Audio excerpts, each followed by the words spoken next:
សែនសង្វេគខ្លាំងមែនទែនអយុត្តិធម៌ខ្លាំងណាស់និស្សិតពេទ្យស្រីទាំងពីរនាក់បងប្អូនបានជួបគ្រោះថ្នាក់ចរាចរណ៍នៅក្នុងក្រុងកំពង់ចាមបណ្ដាលឲ្យបាត់បង់ជីវិតទាំងពីរនាក់បងប្អូនតែម្ដងប៉ុន្តែរយៈពេល7ថ្ងៃទៅហើយគ្រួសារជនរងគ្រោះនៅមិនទាន់ទទួលបានសំណងពីជនបង្កនៅឡើយនោះទេ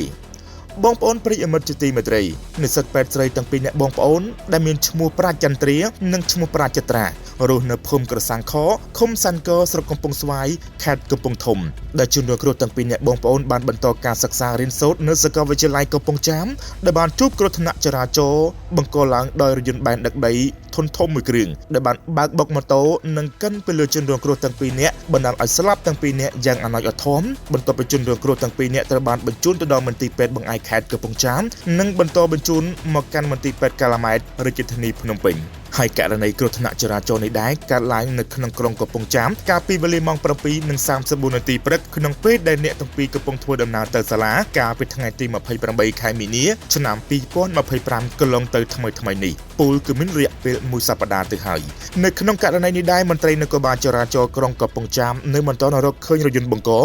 និងតកង់ឡាននៅឡើយនោះទេស្របពេលដែលមន្ត្រីនគរបាលចរាចរណ៍មានភស្តុតាងកាមេរ៉ាសុវត្ថិភាពមានទាំងសាក្សីបានឃើញផ្ទាល់នៅនឹងកន្លែងកើតហេតុនៅក្នុងការឆ្លើយបំភ្លឺនៅក្នុងហេតុការណ៍នេះដែលមានអត្តសញ្ញាណរថយន្តបង្កមួយគ្រឿងពាក់ស្លាកលេខ 3A ស្វ័យរៀង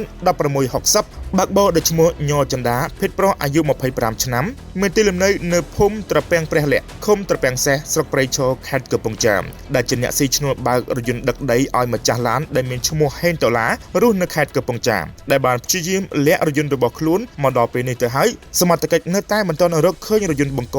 និងតកង់ឡាននៅឡើយនោះទេនៅក្នុងករណីនេះដែរលោកអធិការនគរបាលក្រុងកំពង់ចាមក៏បានឲ្យឪពុកម្ដាយជនរងគ្រោះដាក់ពាក្យបណ្ដឹងព្រមទាំងបានអញ្ជើញភាគីខាងជនរងគ្រោះនិងម្ចាស់ឡានឲ្យចូលមកសម្របសម្រួលក្រៅប្រព័ន្ធតុលាការនៅអធិការនគរបាលក្រុងកំពង់ចាមចំនួន2លើករួចមកហើយក៏ប៉ុន្តែការចរចានេះជួបលើកទី1នៅថ្ងៃទី31ខែមីនាឆ្នាំ2025ដោយភាគីខាងម្ចាស់ឡានយល់ព្រមសងសំណងទាំងពីរអ្នកបងប្អូនចំនួន$4,000អាមេរិកដោយក្នុងនោះឪពុកម្ដាយជនរងគ្រោះបានទាមទារសំណងជំងឺចិត្តចំនួន$10,000អាមេរិកនិងជួបលើកទី2នៅថ្ងៃទី3ខែមេសាឆ្នាំ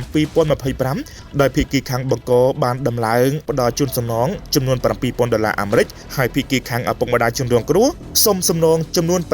$93,000អាមេរិកដោយការចរចានេះមិនទទួលបានការឯកភាពគ្នានោះទេដោយសារតែកូនស្រីរបស់គាត់ទាំងពីរនាក់នេះគឺជាធនធានដ៏ល្អមួយនៅក្នុងសង្គមហើយឈ្មោះប្រាជ្ញចន្ទ្រាគឺជាកូនបងរៀនឆ្នាំទី3ប្អូនរៀនឆ្នាំទី2ហើយអ្នកទាំងពីរនាក់បងប្អូនគឺជានិស្សិតរៀនពូកែប្រចាំសាលាផងដែរជាមួយគ្នានេះផងដែរភាគីខាងឪពុកម្ដាយនៃសពបានសូមសំណូមពរទៅដល់ថ្នាក់ដឹកនាំគ្រប់លំដាប់ថ្នាក់ជាពិសេសនោះគឺសម្ដេចអគ្គមហាសេនាបតីតេជោហ៊ុនសែនដែលជាប្រធានព្រឹទ្ធសភានិងជាប្រធានក្រុមឧត្តមប្រឹក្សាផ្ទាល់ព្រះមហាក្សត្រនៃព្រះរាជាណាចក្រកម្ពុជានិងសម្ដេចមហាបវរធិបតីហ៊ុនម៉ាណែតនាយករដ្ឋមន្ត្រីនៃកម្ពុជាសូមសម្ដេចទាំងទ្វេមេត្តាជួយរកយុត្តិធម៌ជូនទៅកាន់ក្មេងស្រីជនរងគ្រោះដែលជានិស្សិតពេទ្យទាំងពីរនាក់នេះផងទៀត